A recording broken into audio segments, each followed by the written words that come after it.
Anatoly, What? listen, you're the old one here. Why don't you tell me what really happened? Old? Watch your mouth, kid. Well, I don't know the whole truth, but I'll tell you what I can.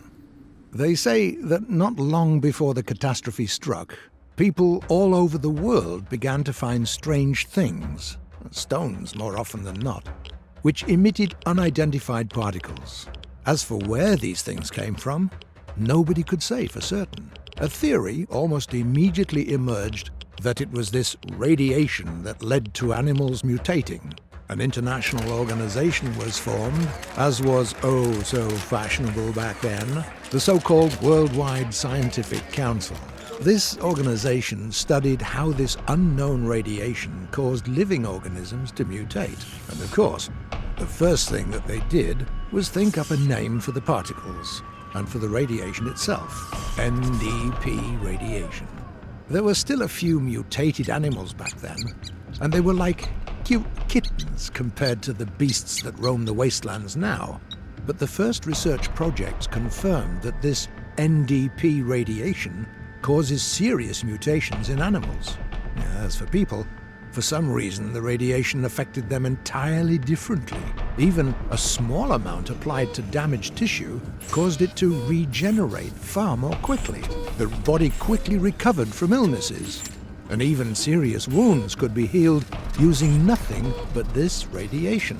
On top of that, many other positive attributes were observed in practically all areas of science. The scientists couldn't have been happier. It was like manna from heaven to them. The discoveries came one after the other. New instruments and medicine. They learned to use sources of the radiation as power sources. How do you think some devices still work to this day? And thought up all kinds of other uses for it. But then, one fine day, the catastrophe struck. I was still just a kid back then. All I remember is multicolored rays appearing in the sky. Then everything suddenly went dark. I heard heavy peals of thunder, the heaviest I'd ever heard. The wind picked up. Stones fell from the sky. It was terrifying. The cities were in the grip of panic and chaos.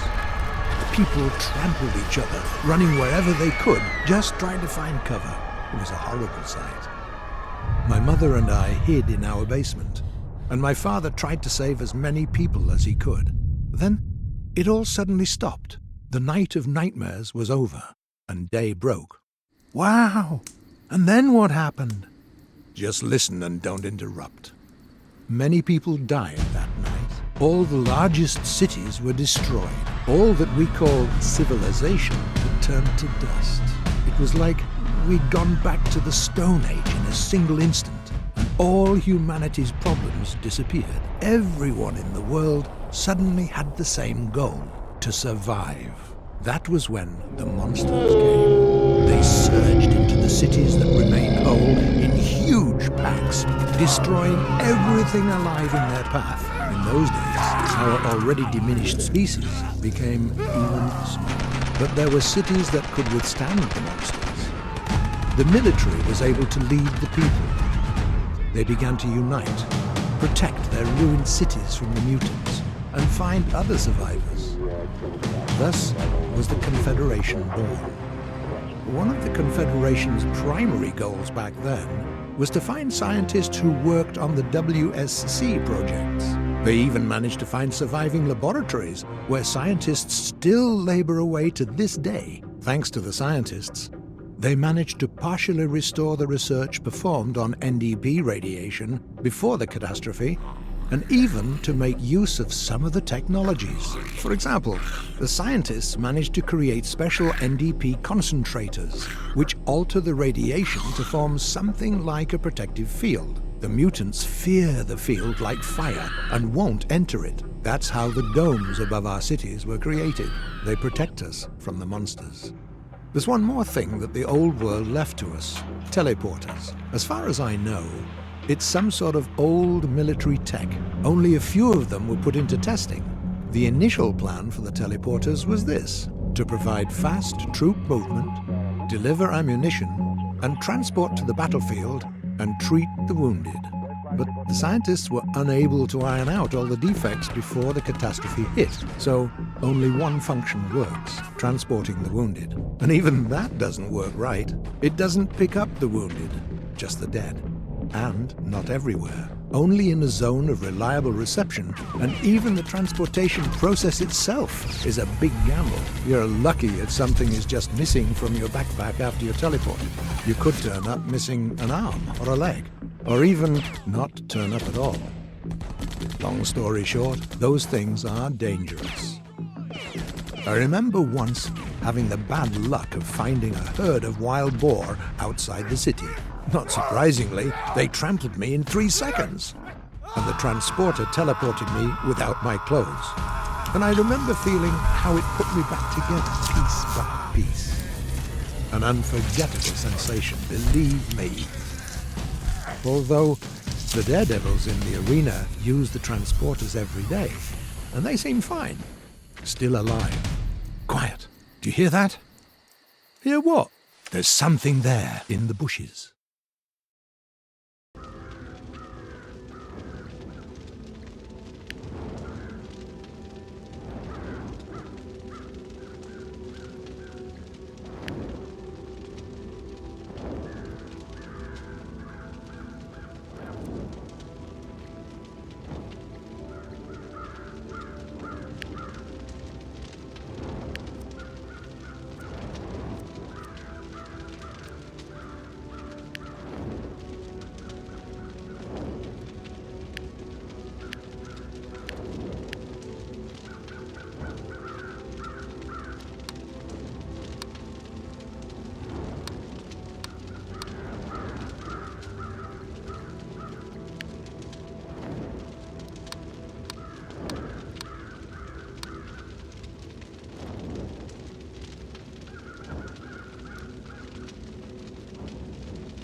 Hello?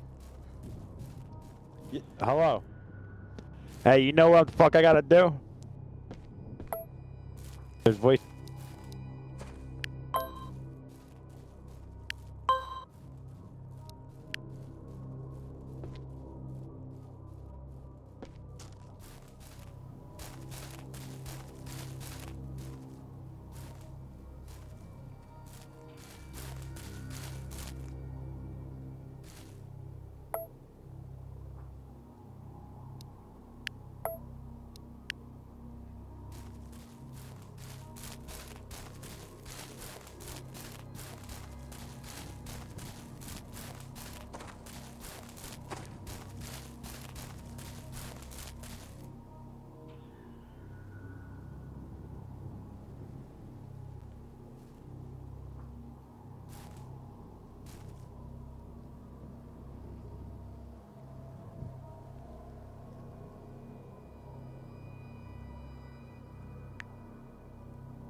Hey, buddy. I shoot you right now if I could.